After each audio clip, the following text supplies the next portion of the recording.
حضرت ابو ہریرہ رضی اللہ تعالیٰ عنہ فرماتے ہیں کہ نبی پاک صلی اللہ علیہ وآلہ وسلم نے فرمایا، جس کا مفہوم ہے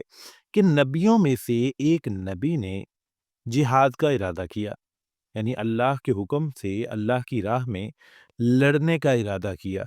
وہ نبی کون تھے؟ ان کا نام حضرت یوشع بن نون علیہ الصلاۃ والسلام تھا۔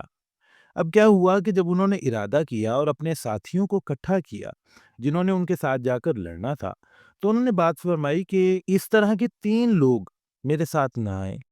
کوئی بھی ایسا شخص میرے ساتھ نہ آئے جس نے کسی عورت کے ساتھ نکاح کیا ہو اور ابھی رخصتی نہ ہوئی ہو، اور وہ اس چیز کا ارادہ رکھتا ہو کہ وہ رخصتی کر کے اپنی بیوی کو اپنے گھر لے آئے، ایسا شخص میرے ساتھ نہ آئے۔ نمبر 2، انہوں نے کہا کہ کوئی ایسا شخص میرے ساتھ نہ آئے جس نے اپنا گھر تعمیر کروایا ہو اور ابھی گھر کی جو چھت ہے وہ نہ ڈلی ہو، اور اس کا یہ ارادہ ہو کہ وہ گھر کی چھت ڈلوا لے، ایسا شخص بھی میرے ساتھ نہ آئے۔ اور نمبر 3 پہ ایسا بھی کوئی شخص میرے ساتھ نہ آئے جس کی کوئی بکری یا اونٹنی گابھن ہو، یعنی وہ اسے بچہ جو ہے وہ پیدا ہونے والا ہو،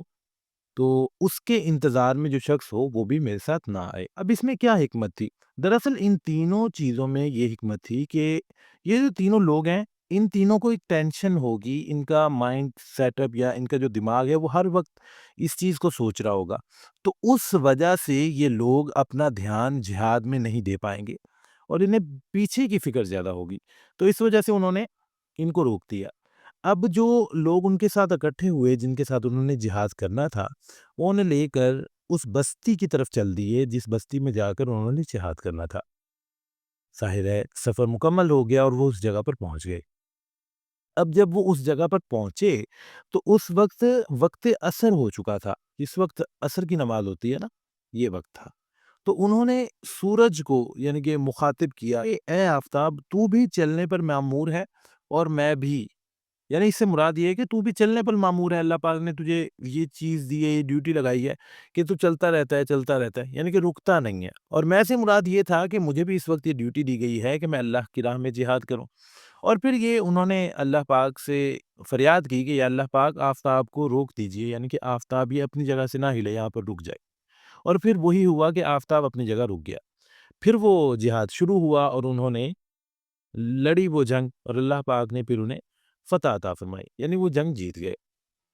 اب جب وہ جنگ مکمل ہو گئی، وہ جیت گئے، تو مال غنیمت اکٹھا کیا گیا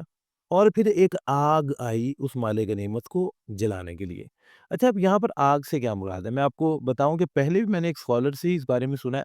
اور اس واقعے کو پڑھنے کے بعد بھی مجھے محسوس ہوا کہ پہلے زمانے میں جو کسی یعنی کہ صدقے کی یا اس طرح کی چیز کی جو قبولیت ہوتی تھی نا، وہ آگ کے ذریعے ہوتی تھی۔ مثال کے طور پہ اب اس واقعے کو سنیں کہ انہوں نے مال غنیمت اکٹھا کیا اور پھر ایک آگ آئی اس مال غنیمت کو جلانے کے لیے، لیکن اس آگ نے مال غنیمت کو نہیں جلایا۔ تو ان نبی نے یہ فرمایا کہ ضرور تم میں سے کسی نے اس مال میں خیانت کی ہے۔ خیانت سے مراد کو چوری کی ہے یا بغیر پوچھے لے لیا ہے یا چھپا لیا ہے یا اس طرح کی کوئی چیز، تو ظاہر ہے کوئی نہیں بولا ہوگا، اپنا قصور کون بولتا ہے۔ تو انہوں نے پھر یہ حل بتایا کہ ہر قبیلے کا ہر آدمی مجھ سے آ کر بیعت کرے۔ اب باری باری ہر ایک بندہ جو ہے وہ آنا شروع ہو گیا اور بیعت کا سلسلہ جاری ہو گیا۔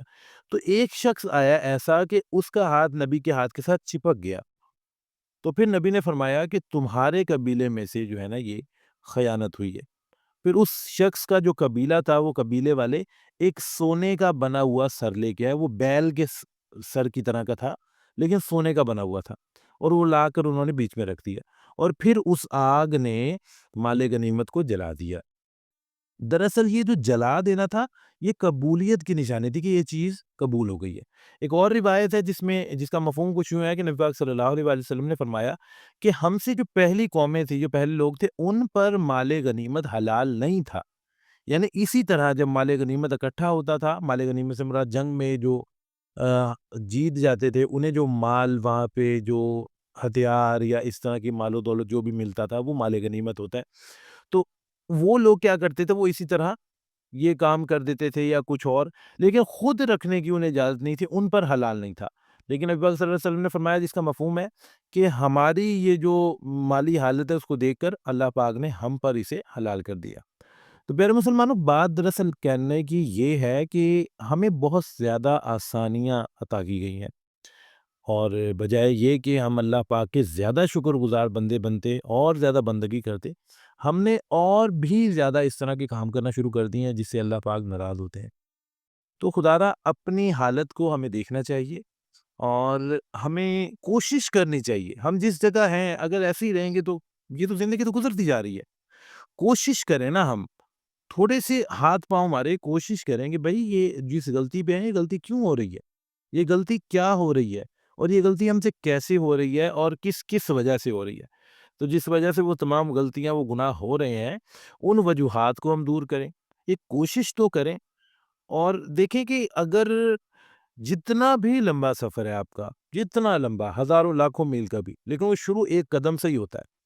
تو ہم بھی اگر آج قدم اٹھائیں گے تو اللہ پاک ہمارا ہاتھ پکڑیں گے، انشاءاللہ اللہ پاک ہمیں کامیاب فرمائیں گے۔ اللہ پاک ہم سب کے حامی و ناصر ہوں۔ آمین ثم آمین۔